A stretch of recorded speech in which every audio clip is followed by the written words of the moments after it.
Hello students, today I am going to start first lesson, that is categories of computers and computer languages.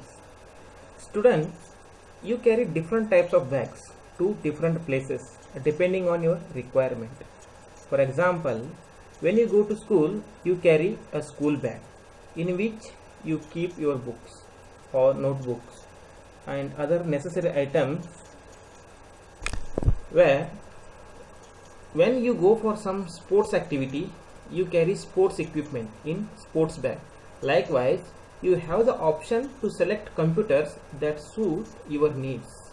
Here what is given in a introduction part, so wherever we go, according to our need, we carry the bags. For example, they have given one school bag example. When we go to school, we carry a school bag and related to school, so that all the belongings we put it in that bag and we carry. And when we go to market, so we carry different bag. Same way, depends upon the field, so we have the choice to select the computers. Okay, so that is the lesson given, so explanation is given so in this series. The first one is, that is the types of computers. So actually what happened, these computers are designed and categorized with respect to their size, speed, storage capacity and cost. So based upon their size, speed, storage capacity and cost, so this computer has been categorized. First of all, we'll see what is computer. So computer is an electronic device which takes input from the user, process it and gives the output as per user requirement. This is the definition of computer. You know, computer is an electronic device because it requires electricity and it takes the input from the user. By using the input devices, we pass the input and it processes that data. Afterwards, we get the result as per our requirement. These computers are designed and categorized with respect to their size, speed, storage capacity and cost. So these computers, according to the different categories, so that is categorized like size, speed, storage and cost also different. The first computer comes, that is microcomputer. These microcomputers are small in size and cost less. They are usually designed for personal use, therefore they are also called as personal computers or PCs. We say PC means, so for personal use, so these computers are designed. So cost is also less and size of this microcomputer is also small. They are mainly used in homes, schools, offices, shops, banks, etc. So these microcomputers mainly used in these areas. In a home, the system what we see, that is microsystem or a microcomputer, or in a schools or in offices or in a shops, in banks. Following are the various microcomputers that are given different names according to their usage. Okay, here list is given, microcomputer list is given according to that. So according to the use, so that computer we are using. So first one is desktop computers. So why this desktop computer, why we are calling for that computer as a desktop computer? These computers are designed to fit comfortably on top of desk. So that's why for these computers we are calling it as desktop computers. Desktop computers typically come with several units such as monitor, CPU, keyboard and mouse, which are connected to each other and work like a single unit. See, on a desk we see that keyboard is connected, mouse is connected, speaker is connected, monitor is connected, CPU is connected. So several units are connected and we made a system. Okay, so that all the units works or functions as a single unit. Second one is laptop computers. In a laptop computer,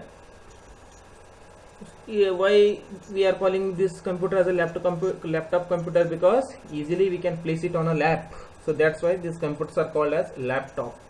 So these are battery operated and portable, means we can carry these laptop computers everywhere from one place to another place. Easily these computers or these laptops can be carried. but laptops are more expensive than desktop computers, so cost is little higher compared to desktop computers, and this laptop operates with the battery, means whenever we carry, so we have the battery support, and until it gets discharged, till then we can use that laptop. These computers are mainly used by people who travel a lot. The people those are traveling more for a business work, so usually they use this laptop computers. We can fold down the screen of laptop on the keyboard when not in use. If you are not using this laptop, we can fold and we can keep it. So usually laptops have the screen size of 13 to 15 inch. Okay. Next comes tablet computer. So these computers are smaller and lighter than laptop computers. Compared to laptop computers, tablet computers size is small but bigger than smartphones. But when we compare this tablet computer with smartphone, tablet computer size is bigger. Instead of a keyboard and mouse, tablets use touch sensitive screen for typing and navigation. Here we do not have the keyboard. Okay, there we have touch sense, in the sense directly by tapping on the screen we can operate this tablet computers. So usually tablets have 7 inch, 8 inch and 10 inch screen. So popularly these tablets are used for reading e-books, watching movies, viewing photos, browsing net, etc. So these all are the uses of tablets. Next is palm top computer.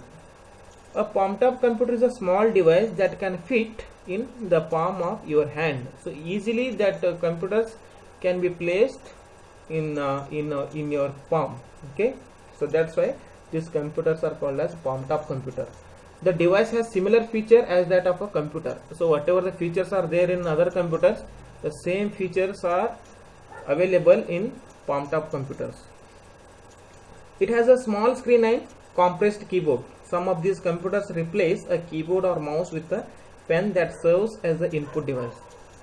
This palm top computer is having small size and the keyboard is compressed, and some palm top computers, keyboard and mouse is replaced with a pen. So pen is given as an input device, and by using that pen, so directly we can write and we can operate. Handheld devices, the devices which we carry easily, and so the device's size is also very small, so that is all handheld, easily we can held in a hand, so that's why that is handheld computers. So these handheld computers or handheld devices, easily we can keep it in our pocket. Okay, small size is very small. For example, our smartphone we are keeping it in our pocket and we are carrying. Tablet computers are a few examples of handheld devices. Smartphone or tablet, we can keep it in a pocket and we can carry, so that is handheld. Next one is smartphone. So smartphone nowadays, so all are using smartphones. It is again handheld device, so that combines features of personal computer with other common features of mobile phone. Whatever the features are there in a computer, so that all the features nowadays we are getting in a smartphone. Like we can browse, or we can capture the photos, we can view the photos, we can play the games, so that all the features are given in a smartphone. Along with that, so some mobile features like calling, text, messaging, then some other email, so that is all given in a smartphone. Next is game console. It is a device used to play games. So this game console is a device, so this game console is used for playing games. This device is equipped with display screen, game control and speaker. So game control, speaker and display screen is embedded. It can also be connected to a television or computer, and in that case the user interacts with the game through a handheld controller. Here this game console, directly we can connect to the computer and we can play, or you can connect to the system or computer, and or you can connect to the TV and you can play it. Next is embedded system. An embedded system is the one that has a computer hardware with software embedded or implanted into a larger device. So everything is implanted on a larger device, so that is embedded. So both hardware and software. It comprises of all the essential computer components like CPU, RAM, ROM, input and output medium, but does not have disk drives, keyboard or screen. It is designed to perform a specific task in various devices. This in an embedded system, everything is implanted in the sense that CPU, RAM, ROM, input device, output device, so everything is fixed. So externally we does not have disk drives, keyboard, mouse and all. Okay, so that is all about embedded system. Next point comes second type, that is mini computer. So now what are the features of mini computers? These are bigger in size than the microcomputers. If we compare this mini computers with the microcomputer, mini computer size is bigger. They have higher processing speed and are costlier than microcomputers. Compared to microcomputer, cost is also high and processing speed, mini computers processing speed is also high. These computers are capable to support about 4 to 200 users simultaneously. At a time, 4 to 200 users can at a time access these mini computers. They are used in banks, universities and in big organizations.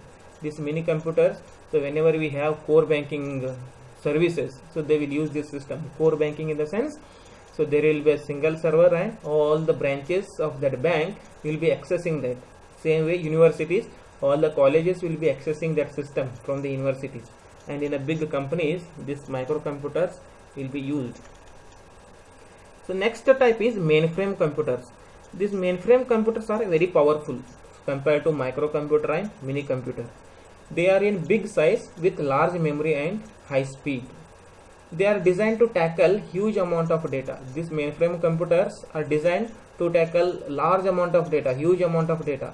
So these computers are very expensive and are mainly used in large business organizations, universities, scientific laboratories, airline and railway ticket reservation, stock exchange markets. So these are the fields where mainframe computers are used, like scientific laboratories, airline and railway ticket reservation. Their data is very, very large, very huge data, okay, in a stock exchange market. So that's why, so these mainframe computers will be used in that particular areas. So next point comes supercomputers. They are the most powerful computers with a huge processing speed. Supercomputers are very powerful and the processing speed is very high. These computers are used for weather forecasting, space research, satellite control, etc. These supercomputers are used for weather forecasting, then space research, satellite control, etc. So some examples are given: Cray 1, Cray 2, Param, etc. So these all are some example of supercomputer. So one extra information about this supercomputer, that is Param is the first supercomputer, so that is designed or developed in India. But the latest machine, so that is designed in India, so that is the series of this one, Param, so Kanchenjunga. Okay, so that is there, that is given in your textbook. You can read in your Let's Know More box. So that is for extra information. Next comes computer languages. So why the language is important? So what is the use of language? Why language is necessary? Language is a medium to express our views and feelings. If you want to express anything to the next person, then you should know the language. Then only you can express your feelings or you can express your views. Without knowledge, without language, not possible to communicate. Okay. Same way, to communicate with a computer, we need a language that a computer understands. Okay. Which language computer understands, with that language we can communicate with the system. So for every action, a computer has to be given instructions accordingly. Now if you want to give the instruction, so we have to give the instruction. According to that instruction, system works. Now for example, if you give a wrong instruction, then you will get wrong result. If you give correct instruction, you will get correct answer, correct output. It depends on the user. So if user makes a mistake, so then computer can't do anything. So it depends on the user how to give the instruction and so in which way that instruction has to be passed. So now first comes machine language. Okay, that is first generation. So first thing, before going for that point, first thing you understand, that is computer doesn't know any languages. It knows only 0 and 1, 2 digits. Okay, so that is called as binary. Okay? 0 and 1 is the binary. Binary means 2. So then you may be thinking, then how we are getting English language on a computer screen, how we are getting Kannada or some other languages. Okay, so that is all programming that you will learn. It is the only language that a computer understands. This machine language is the only language computer understands. Computer doesn't know any other languages. Only it knows machine language, means that is 0 and 1. It is expressed in binary form, that is 0 and 1, where 0 means off state and 1 means on state. So in this 0 and 1, 0 means off and 1 means on. But understanding and learning machine language is a tough and time consuming process. Here what happened, but it is very difficult to write the code in the form of 0 and 1. Got it? So here it takes a lot of time to write a code, and it is very difficult to debug, in the sense to finding the errors in that code. Got it? So that is a drawback. It is very difficult to write and debug programs written in machine language. It is very difficult to write the code in the form of zeros and ones, and if you have any errors in that code, and it is very difficult to manage to find out that error. Okay, then so to sort out that problem, so next language comes, that is assembly language. So in the assembly language they use mnemonic codes or symbol in place of 0 and 1. So what that scientists did, developers did, so instead of writing the code in the form of 0 and 1, they started to use mnemonic code. Mnemonic code means simple English words. Hence it is easy to work in assembly language than in binary language. So compared to binary language, this assembly language has become easy for using and for writing the code. This language is also machine dependent like machine language, and programming in this language is quite time consuming. Thus it is also regarded as a low level language. Here what happened, this machine language, this language is also machine dependent. Now question comes, what is machine dependent? Machine dependent means, for example, now you are using one system and you are writing a code in that system, but when you take that code in some other system, in a different system, your code may not work, because your system configuration is different and other system configuration is different. Got it? So that is machine dependent. So these languages are machine dependent. The code where you are writing, that next system also should have the same configuration, so then only that code works, otherwise so no. Thus this assembly language is also called as low level language, because so these all are the drawbacks, machine depending. It is not possible to have all the systems with the same configuration. Got it? Next comes high level language.